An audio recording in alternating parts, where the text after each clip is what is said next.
Hello Tripura forester and forest guard job aspirant Karmabarta online চ্যানেলের YouTube channel এবং ফেসবুকের এই গুরুত্বপূর্ণ ক্লাসে তোমাদের সকলকে স্বাগত জানাচ্ছি। এই ক্লাসটা হবে আমাদের প্ল্যান্ট ডিজিজের উপরে ক্লাস নাম্বার 2 এবং সর্বমোট ক্লাস নাম্বার 11। এর আগে আমরা প্ল্যান্ট ডিজিজের উপরে বেসিক করিয়েছি এবং কিছু কোশ্চেন করিয়েছি। আজকের ক্লাসে আমরা কিছু এমসিকিউ এবং ওয়ান লাইনার প্র্যাকটিস করব, যেগুলো তোমাদের পরীক্ষার জন্য খুবই গুরুত্বপূর্ণ। তোমাদেরকে একটু জানিয়ে দিই, তোমরা যারা ত্রিপুরা ফরেস্টার ফরেস্ট গার্ডের প্রিপারেশান করছো, তোমাদের এক্সাম দ্যাট মিনস লিখিত পরীক্ষা কিন্তু খুব শীঘ্রই হয়ে যাবে আফটার দুর্গাপূজা। যেটুকু আমরা খবর পেয়েছি, দুর্গাপূজার পরেই কিন্তু তোমাদের পরীক্ষা হয়ে যেতে পারে।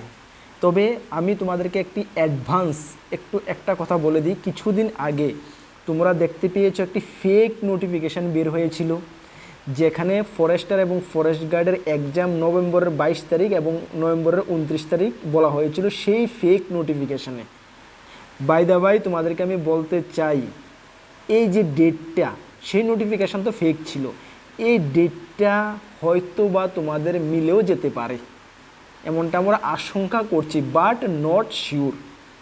তোমরা ওই ডেট বা অক্টোবরে দুর্গাপূজা এর পরেই তোমাদেরকে পরীক্ষা হচ্ছে, সেটা ধরে কিন্তু তোমরা তোমাদের প্রিপারেশনটাকে চালিয়ে যাও। চলো আমরা কন্টিনিউয়াস তোমাদের ক্লাস করাচ্ছি। ম্যাথ তোমাদের উইক রয়েছে, অনেকের বলেছ ম্যাথের অলরেডি আমরা 10টি ক্লাস করিয়ে নিয়েছি ফরেস্টার ফরেস্ট গার্ডের জন্য, এবং আগামী 11 নম্বর ক্লাসও খুব শীঘ্রই আসতে যাচ্ছে। তাছাড়া ম্যাথ ছাড়াও আমরা আরও 11টি বিভিন্ন টপিকের উপরে ক্লাস করিয়েছি, কন্টিনিউ আমাদের ক্লাস চলতে থাকবে। চলো, আর তার আগে তোমাদেরকে জানিয়ে দিই, তোমরা যারা এই চ্যানেলে প্রথমবার এসেছো, এই চ্যানেলে আমরা গভর্নমেন্ট জব ইনফরমেশন এবং বিভিন্ন কম্পিটিটিভ এক্সামের প্রিপারেশন করিয়ে থাকি। যদি তুমি কোনো গভর্নমেন্ট জব খুঁজছো বা কোনো কম্পিটিটিভ এক্সামের প্রিপারেশন বানাচ্ছ, তাহলে অবশ্যই কর্মবার্তা অনলাইন ইউটিউব চ্যানেল এবং ফেসবুক পেজটিকে সাবস্ক্রাইব এবং ফলো করে পাশের অল অপশনাল বেলটিকে প্রেস করে রাখবে। ডিয়ার স্টুডেন্ট, আমরা দায়িত্ব নিয়ে বলছি, সঠিক সময়ে সঠিক ইনফরমেশন কর্মবার্তা অনলাইন তোমাদের কাছে পৌঁছে দেবে। তাছাড়া তোমাদের যদি বেস্ট কোয়ালিটি নোটসের প্রয়োজন পড়ে, কর্মবার্তা অনলাইন থেকে নিয়ে পড়বে, মনে করো ফরেস্টার ফরেস্ট গার্ড এবং আপকামিং অল এক্সামের, আমি এখানে মেনশন করছি না, অল এক্সামের আমাদের কাছে বেস্ট কোয়ালিটি নোটস রয়েছে। এই নাম্বারে যোগাযোগ করে নিয়ে নিতে পারবে, 9612998930। মনে রাখবে আমাদের কাছে পিডিএফ নোটসে অনলি অ্যাভেলেবেল রয়েছে। বেস্ট আমাদের লেভেলে আমরা বেস্ট করে দিয়েছি, আমরা দায়িত্ব নিয়ে বলছি, আমাদের লেভেলে আমরা বেস্ট করে দিয়েছি। ভালো রেসপন্স তুমি এখান থেকে পাবে, যেটা গত 8 বছর ধরে স্টুডেন্টরা পাচ্ছে, এবং বর্তমানে আমরা গর্বের সঙ্গে বলি ত্রিপুরা সরকারের প্রত্যেকটা ডিপার্টমেন্টে আমাদের স্টুডেন্টরা চাকরিরত অবস্থায় রয়েছে। তোমাদের আশেপাশে 2, 4, 5, 7 বছরের মধ্যে কেউ চাকরি পেয়েছে, অবশ্যই আমাদের সম্বন্ধে একবার জিজ্ঞেস করে নেবে। চলো, আমরা বেসিক করিয়েছি প্রথম দিনে, আজকে আমরা কিছু এমসিকিউ এবং ওয়ান লাইনার প্র্যাকটিস করব, ঠিক আছে? চলো, প্রথম যে কোশ্চেনটা দেখো, প্যাথোজেনের রোগ সৃষ্টিকারী ক্ষমতার মাত্রাকে বলা হয়। The degree of disease causing ability to the pathogen is called. মানে প্যাথোজেনের যে রোগ সৃষ্টিকারীর ক্ষমতার মাত্রা, তাকে কি বলা হয়? সঠিক উত্তর হবে কি? ভাইরুলেন্স। সঠিক উত্তর হবে ভাইরুলেন্স। আচ্ছা, তাহলে তোমরা এখন জানো যে প্যাথোজেন কি। এই যে প্যাথোজেনের রোগ সৃষ্টিকারীর ক্ষমতার যে মাত্রা, যে রোগটা কতটুকু সৃষ্টি করে, সেই ক্ষমতার মাত্রাটা, সেই কোয়ান্টিটিটাকেই ভাইরুলেন্স বলা হয়। তাহলে প্যাথোজেন কি? প্যাথোজেন হলো কি? কোনো অণুজীবের সামগ্রিক রোগ সৃষ্টির ক্ষমতা। মানে কোনো একটা অণুজীবের সামগ্রিক যে রোগ সৃষ্টি করে, এই রোগ সৃষ্টির ক্ষমতাটাই হলো প্যাথোজেন। আচ্ছা, ভাইরুলেন্স কি? ভাইরুলেন্স হলো এই যে রোগ সৃষ্টির ক্ষমতার সুনির্দিষ্ট মাত্রায়, এই যে রোগ সৃষ্টি করেছে প্যাথোজেন, যে সামগ্রিক রোগটা সৃষ্টি করেছে, এই রোগটার যে রোগটার যে মাত্রা বা তীব্রতা কতটুক, সেটাই হলো ভাইরুলেন্স। এবং সেটাও পরিমাপ করা হয়, সেটাও মাপা যায়। সেটা কিভাবে মাপা যায়? এটা সংক্রমণ ডোজ দ্বারা, যেটাকে সংক্ষেপে ID50 বলা হয়, বা লিথেল ডোজ দ্বারা, যেটাকে সংক্ষেপে LD50 বলা হয়। ঠিক আছে, মনে রাখবে তোমরা এটা। আচ্ছা, তাহলে আমরা কি পেলাম কোশ্চেনটাকে? প্যাথোজেনের রোগ সৃষ্টিকারী ক্ষমতার মাত্রাকে কি বলা হয়? প্যাথোজেনের যে রোগ সৃষ্টিকারী যে ক্ষমতা, কতটুক ক্ষমতা, সেই মাত্রাটাকে বলা হয় ভাইরুলেন্স। বুঝতে পারলাম আমরা? আর ভাইরুলেন্সটা কি? ভাইরুলেন্স হলো রোগ সৃষ্টির ক্ষমতার যে কতটুক মানে রোগ সৃষ্টি করেছে, সেটা তীব্রতা কি, মাত্রাটা কতটুক, সেটাই হলো ভাইরুলেন্স, যেটা পরিমাপও করা হয়। সেটা পরিমাপ করার যন্ত্র হলো ID50 এবং LD50। ঠিক আছে, ভেরি ইম্পর্টেন্ট কোশ্চেন, একদম মোস্ট ইম্পর্টেন্ট, মনে রাখবে। চলো নেক্সট কোশ্চেনটা কি দেখো, প্রজনন রোগ প্রতিরোধ প্রকরণের ব্যবহার ও নিমাটোড দ্বারা উদ্ভিদ রোগ দমন পদ্ধতিকে কি বলা হয়? কি বলা হয়? যে প্রজনন রোগ প্রতিরোধ প্রকরণের ব্যবহার ও নিমাটোড দ্বারা উদ্ভিদ রোগ দমন পদ্ধতিকে কি বলা হয়? সেই উদ্ভিদ রোগ দমন পদ্ধতিকে বলা হয় বায়োলজিক্যাল দমন। বায়োলজিক্যাল দমন, ঠিক আছে, বায়োলজিক্যাল কন্ট্রোল। আচ্ছা, আমাদের প্রথমে জানতে হবে যে বায়োলজিক্যাল যে কন্ট্রোল বা দমন সেটা কি অ্যাকচুয়ালি।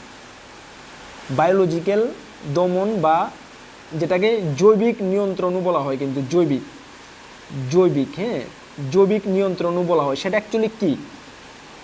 সেটা অ্যাকচুয়ালি হলো এই যে ক্ষতিকর পোকা বা আগাছা বা রোগ সৃষ্টিকারী যে জীব রয়েছে, জীবকে ধ্বংস বা নিয়ন্ত্রণ আনার জন্য এই যে গাছের মধ্যে যে ক্ষতিকর পোকামাকড় থাকে, আগাছা থাকে, রোগ সৃষ্টিকারী জীবাণু থাকে, সেগুলোকে, সেই জীবকে ধ্বংস বা নিয়ন্ত্রণে আনার জন্য প্রাকৃতিকভাবে সৃষ্টি করা হয় কিছু জীবন্ত প্রাণী।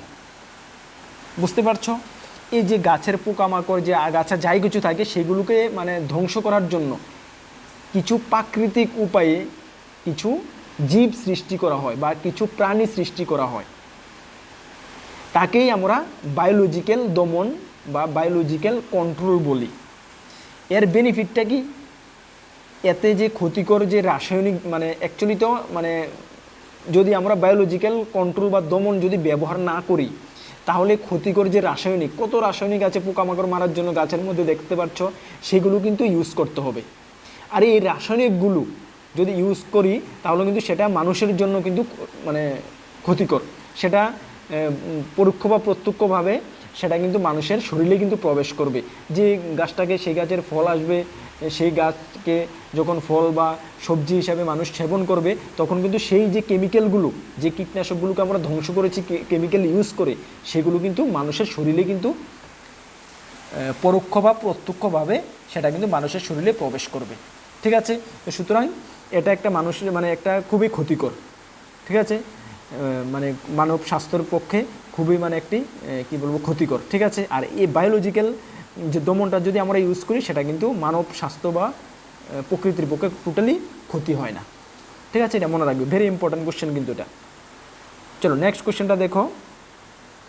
নেক্সট 3টা কোশ্চেন তোমরা বুঝতে হবে, 3টা কাছাকাছি সিমিলার, ফারাকটা কি তোমরা বুঝতে হবে।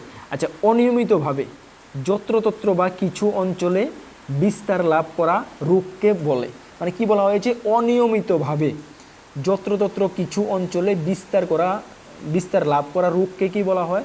বিস্তার লাভকে রোগকে বলা হয়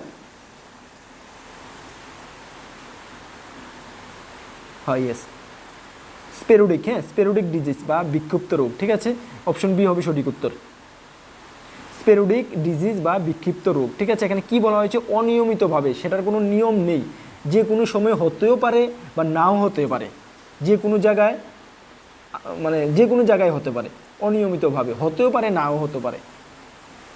এই বিস্তার লাভ রোগকে বলা হয় স্পেরোডিক ডিজিজ বা বিক্ষিপ্ত রোগ। অ্যাকচুয়ালি এটা কি জানো? এটা মানে কি বলবো, এই রোগটা আছে না, একটি নির্দিষ্ট মানে নিয়মে ছড়ায় না, কোনো একটি নির্দিষ্ট নিয়মে এটা ছড়ায় না, এবং মাঝে মাঝে এটা হঠাৎ দেখা যেতে পারে, যে কোনো জায়গায় বা যে কোনো নির্দিষ্ট অঞ্চলে সেটা দেখা যেতে পারে।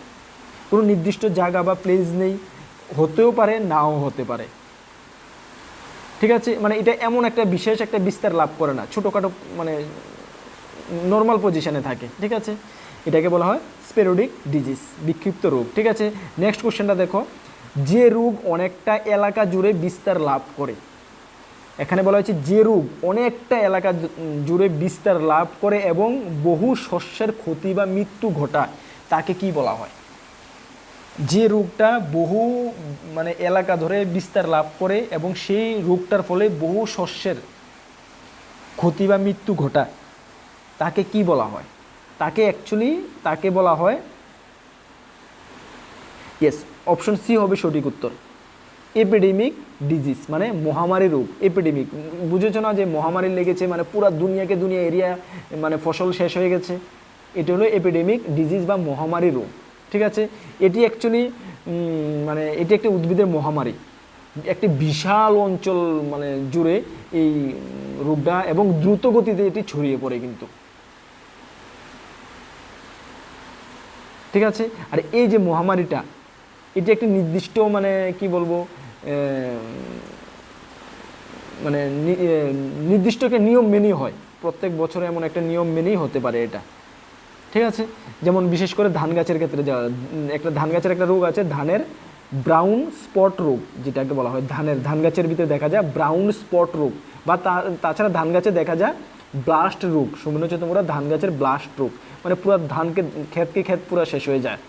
ঠিক আছে, তাছাড়া আলুর মধ্যে দেখা যায়, আলুর মধ্যে দেখা যায় ব্লাইট রোগ, লেড ব্লাইট বলা হয়, লেড ব্লাইট। হ্যাঁ, লয়কার তো লেড ব্লাইট, বয় লয়কার রশ্মি তো লেড ব্লাইট রোগ, আলুর মধ্যে এটা দেখা যায়।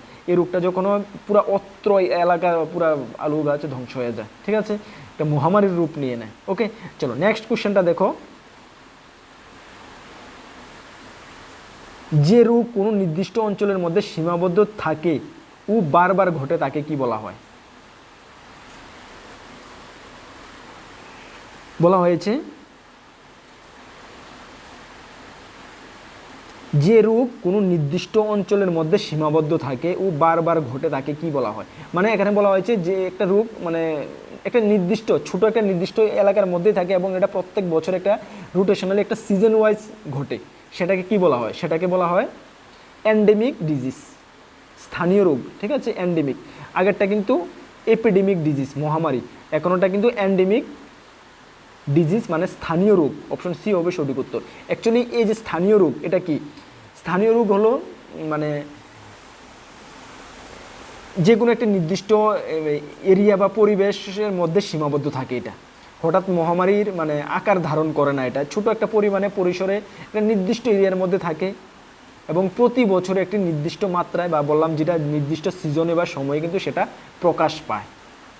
ঠিক আছে, যেমন যদি আমরা বলি এই রোগের মধ্যে কি আছে, লিটল লিফ ডিজিজ।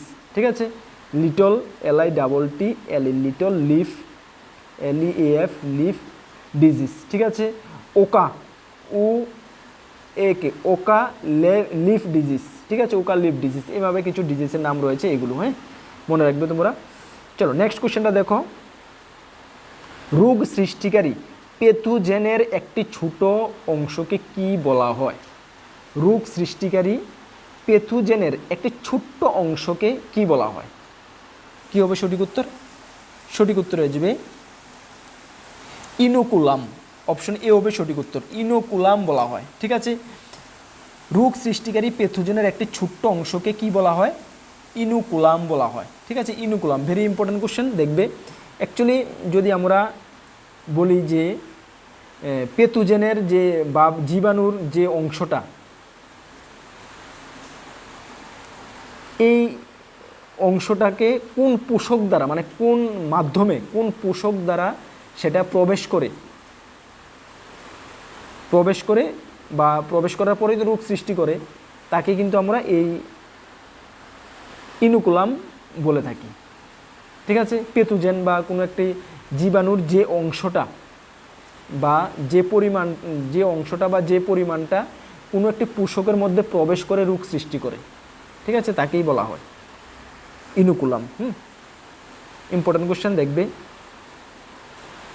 চলো নেক্সট কোশ্চেনটা দেখো। আলু গাছের বিলম্বিত ধসা, লেট ব্লাইট, ওই যেটা আমরা বললাম মহামারী, ঠিক আছে, রোগের জন্য দায়ী কোনটি? আলু গাছের বিলম্বিত ধসা রোগের জন্য দায়ী কোনটি? কি হবে সঠিক উত্তর? দায়ী হলো ছত্রাক। এটি একটি ছত্রাক ঘটিত রোগ। ছত্রাক, ঠিক আছে, এটি একটি ছত্রাক ঘটিত রোগ। এই দেখো আলু গাছের পাতাটি কি হয়ে যায়, আলুর মধ্যে পুরো এইভাবে কি হয়ে যায়, তোমরা ইমেজ দেখতে বুঝতে পারছো। দেখো কি রকম হয়ে যায়। ভেরি ইম্পর্টেন্ট কোশ্চেন, কিন্তু এটি একটি ছত্রাক গঠিত রূপ, মনে রাখবে।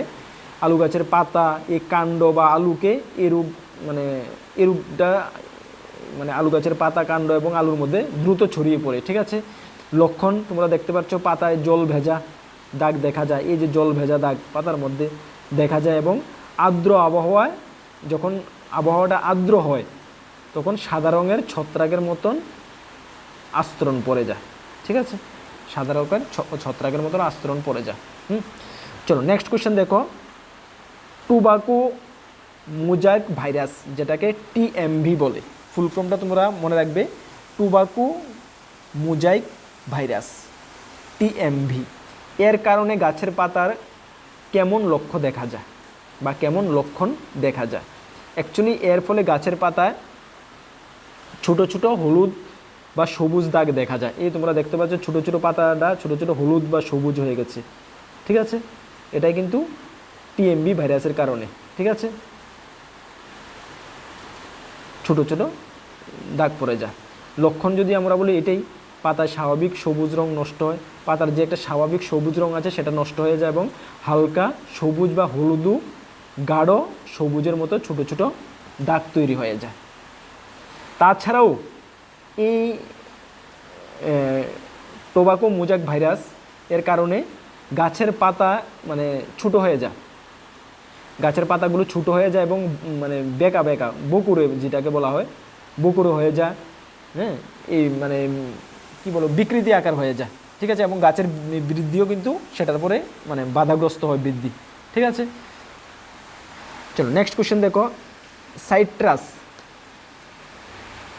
ক্যাঙ্কার রোগটি কোন অণুজীবের কারণে ঘটে? সাইট্রাস ক্যাঙ্কার রোগটি কোন অণুজীবের কারণে ঘটে? সেটা ব্যাকটেরিয়ার কারণে ঘটে, সেটা একটি ব্যাকটেরিয়া গঠিত রোগ, ব্যাকটেরিয়ার কারণে ঘটে। লক্ষণ কি? লক্ষণ দেখো বিশেষ করে এই লেবু কমলা গাছের মধ্যে এই রোগটা হয়ে থাকে, লেবু জাতীয় বা কমলা জাতীয় গাছের মধ্যে হয়ে থাকে। ফল ও ডালের মধ্যে এই খসখসে একটা ভাব দেখো, বাদামি রঙের খসখসে ভাবে সৃষ্টি হয়ে যায়। ঠিক আছে, অ্যাকচুয়ালি এটার থেকে যদি আমরা প্রতিকারের কথা যদি বলি, প্রতিকার যদি বলি মানে এই যে মানে আক্রান্ত হয়েছে যে অংশটি সেটাকে যদি আমরা কেটে ফেলে দিই বা ছেঁচে দিই, দাও দিয়ে বা কিছু দিয়ে ছেঁচে ফেলা যায়, তাহলে কিন্তু এই ব্যাকটেরিয়া মানে এটা ব্যাকটেরিয়াটা মানে দূর করা যায়, এই রোগটা থেকে মুক্তি পাওয়া যায়। তাছাড়া ব্যাকটেরিয়া নাশক স্প্রেও করা যেতে পারে। ঠিক আছে, ব্যাকটেরিয়া নাশক স্প্রেও করা যেতে পারে। ভেরি ইম্পর্টেন্ট কোশ্চেন, দেখবে। চলো নেক্সট কোশ্চেনটা দেখো, উদ্ভিদের নাইট্রোজেনের অভাবে কোন লক্ষণটি প্রকাশ পায়? উদ্ভিদের নাইট্রোজেনের অভাবে নিচের কোন লক্ষণটি প্রকাশ পায়? নাইট্রোজেনের অভাবে কি বলা হয়েছে? সঠিক উত্তর কী হবে? সঠিক উত্তর হয়ে যাবে গাছের বৃদ্ধি কমে যাওয়া ও বয়স্ক পাতা হলুদ হওয়া। ঠিক আছে, এই দেখো তোমরা ইমেজে দেখতে পাচ্ছ, নাইট্রোজেনের অভাবে গাছের বৃদ্ধি কমে যাওয়া এবং বয়স্ক পাতা হলুদ রঙের দেখা যায়। ভেরি ইম্পর্টেন্ট কোশ্চেন, নাইট্রোজেনের অভাবে। ঠিক আছে, অ্যাকচুয়ালি নাইট্রোজেনের উদ্ভিদের কি ক্লোরোফিল তৈরিতে সাহায্য করে। ঠিক না, নাইট্রোজেন উদ্ভিদের কিন্তু ক্লোরোফিল তৈরিতে সাহায্য করে, এবং এর যখন অভাব হয়ে যায় তখন গাছের পুরানো পাতাগুলো আছে না, এগুলো বয়স্ক পাতাগুলো মানে হলুদ বর্ণ ধারণ করে নেয়। ঠিক আছে, তার ফলে উদ্ভিদের বৃদ্ধি ধীরে হয়ে যায়, কাণ্ড মানে উদ্ভিদ দুর্বল হয়ে যায়, এই প্রবলেমগুলো হয় কিন্তু। ঠিক আছে, চলো নেক্সট কোশ্চেনটা দেখো, উদ্ভিদে আয়রনের বা লোহার অভাবে সাধারণত কী সমস্যা দেখা দেয়? লোহার অভাবে আয়রনের অভাবে কী সমস্যা দেখা দেয়? আয়রনের অভাবে ক্লোরোসিস বা কচি পাতার শিরাগুলোর মধ্যবর্তী অংশ হলুদ হয়ে যায়। ঠিক আছে, দেখতে পাচ্ছ হলুদ হয়ে যায়। আয়রনের অভাবে ক্লোরোসিস বা কচি পাতার শিরাগুলোর মধ্যবর্তী অংশ হলুদ হয়ে যায়। ঠিক আছে, অপশন এ হবে সঠিক উত্তর। আচ্ছা নেক্সট কোশ্চেন দেখো, ধানের টুংরু রোগটি কিসের মাধ্যমে ছড়ায়? ধানের যে টুংরু রোগটি কিসের মাধ্যমে ছড়ায়? এই যে ফরিনটা দেখো, ফরিনের মাধ্যমে। ঠিক আছে, অপশন সি হবে সঠিক উত্তর। কি? জাব পোকা বা গ্রিন লিফ হপার কারণে। ঠিক আছে, যেটা গ্রিন ফরিন, ঠিক আছে, এটার কারণেই ধানের মধ্যে টেংরু রোগটি ছড়ায়। ঠিক আছে, লক্ষণ কি? এই রোগটি যখন ছড়ায় লক্ষণ কি হয়? ধান গাছের পাতা হলুদ হয়ে যায় বা কমলা রঙের এই যে ধান গাছের পাতাগুলো দেখো হলুদ বা কমলা রঙের হয়ে যায়, ঠিক আছে, গাছ ছোট ও দুর্বল হয়ে থাকে, ঠিক আছে। এটা থেকে প্রতিকার কি? প্রতিকার হলো আক্রান্ত গাছ তুলে ফেলা, যে গাছগুলো আক্রান্ত হয়ে গেছে সেগুলোকে তুলে ফেলা, বা পোকা দমনের জন্য সঠিক স্প্রে, সঠিক বালাইনাশক বা স্প্রে ইউজ করা, ব্যবহার করা, ঠিক আছে, এইটা হলো প্রতিকার। চলো নেক্সট কোশ্চেন দেখো,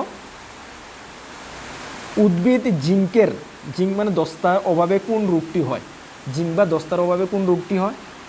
সঠিক উত্তর হয়ে যাবে অপশন ডি, ধানের খয়রা রোগ বা লিটল লিফ, খয়রা রোগ হয়, বিশেষ করে খয়রা রোগ হয়, খয়রা রোগ বলতে লক্ষণটা কি? খয়রা রোগের পাতার রং হালকা হলুদ হয়ে যায়, ঠিক আছে, পাতা হলুদ হয়ে যায় বা বাদামি রঙের হয়ে যায়, গাছের বৃদ্ধি বা খর্বাকৃতি হয়ে যায়, ঠিক আছে, বৃদ্ধি কমে যায় এই জিঙ্কের অভাবে। নেক্সট কোশ্চেন দেখো, বেগুনের ব্যাকটেরিয়া উইলস রোগের প্রধান লক্ষ্য কী? আচ্ছা, তোমাদেরকে একটু কথা বলি, তোমরা যারা আমাদের থেকে নোটস নিয়েছো, নোটসের মধ্যে এখান থেকে কিছু কোশ্চেন রয়েছে এবং কিছু কোশ্চেন নেই, সেই কারণে তোমাদেরকে বলবো কোশ্চেনগুলো তোমরা একটু নোট করে নেবে, ঠিক আছে। আমরা অনেক ক্লাস করাচ্ছি, অনেক ক্লাসের নতুন কোশ্চেন তোমরা ক্লাসের মাধ্যমে পেয়ে যাবে, নোটসও তো রয়েছে, ক্লাসের মাধ্যমে নতুন কোশ্চেনগুলো পেয়ে যাবে, সেগুলো তোমরা কিন্তু পড়তে হবে, কারণ কম্পিটিশান অনেকটা অনেক কম্পিটিশান হবে, নিজে বুঝতে পারছো, এত স্টুডেন্ট অ্যাপ্লাই করেছে 271টা পোস্টের জন্য, সুতরাং নিজেকে যদি ঠিকঠাকভাবে না তৈরি করে রাখতে পারো তাহলে কিন্তু এই কম্পিটিশানে নিজেকে টিকিয়ে রাখা যাবে না। আর আমরা কর্মবার্তা অনলাইন আমাদের লেভেলে আমরা বেস্ট করেছি, নোটটা তো আমরা একদম ফুল কনফিডেন্স আমাদের যে এখান থেকে তুমি ভালো রেসপন্স পাবেই, তৎসঙ্গে যদি তোমরা আমাদের ক্লাসগুলো রেগুলার ফলো করো এবং কোশ্চেনগুলো নোট করে নিয়ে এগুলো মুখস্থ করে নাও, তাহলে তো তোমাদের একদম মোটামুটি তোমরা ধরতে পারো পরীক্ষা ভালো ফলাফল তোমরা করতে পারবে, ঠিক আছে, আমরা আশাবাদী তোমরা এইভাবে করবে। চলো নেক্সট, বেগুনের ব্যাকটেরিয়া উইল্ট রোগের প্রধান লক্ষ্য কী? উইল্ট রোগের প্রধান লক্ষ্য হলো হঠাৎ করে গাছ নেতিয়ে পড়া বা মরে যাওয়া। এই যেমন হঠাৎ করে গাছটা দেখো নিচু নেতিয়ে পড়ে গেছে বা মরে যাওয়া, ঠিক আছে, হঠাৎ করে, যে উইল্ট রোগের প্রধান লক্ষণ, ঠিক আছে। চলো ভেরি ইম্পর্টেন্ট কোশ্চেন। নেক্সট কোশ্চেনটা দেখো, নিচের কোনটি উদ্ভিদ রোগের একটি হাইপোপ্লাস্টিক সিমটমের উদাহরণ?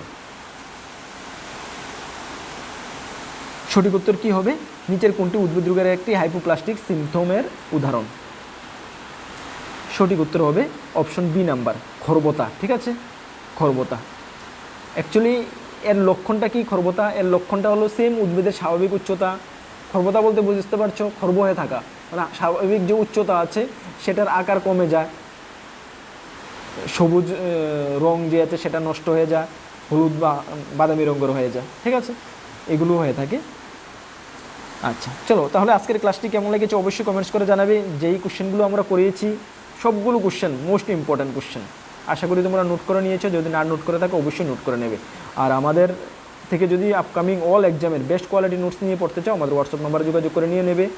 আমাদের একটি পেইড হোয়াটসঅ্যাপ গ্রুপ রয়েছে আপকামিং কারেন্ট অ্যাফেয়ার্সের জন্য, তোমরা অবশ্যই আমাদের পেইড হোয়াটসঅ্যাপ গ্রুপে ওয়ান টাইম 499 পেমেন্ট করে তুমি জয়েন করতে পারো, আপ টু 2027 ডিসেম্বর পর্যন্ত তোমরা কারেন্ট অ্যাফেয়ার্স পেয়ে যাবে। তাছাড়া আমাদের টেলিগ্রাম গ্রুপ, হোয়াটসঅ্যাপ গ্রুপ যারা জয়েন করেনি ভিডিও ডিসক্রিপশনে লিঙ্ক আছে, অবশ্যই জয়েন করবে। নতুন আমাদের চ্যানেলে এসেছো, ইউটিউব দেখছো, অবশ্যই চ্যানেলটিকে সাবস্ক্রাইব করে পাশের অল অপশনের বেলটিকে প্রেস করে রাখবে। ফেসবুক দেখছো, অবশ্যই ফেসবুক পেজটিকে ফলো করে রাখবে।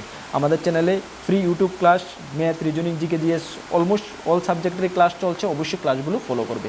চলো নেক্সট কোনো গুরুত্বপূর্ণ ভিডিও বা ক্লাসে তোমাদের সঙ্গে দেখা হচ্ছে। সকলকে বেস্ট অফ লাক, জয় হিন্দ, বন্দে মাতরম।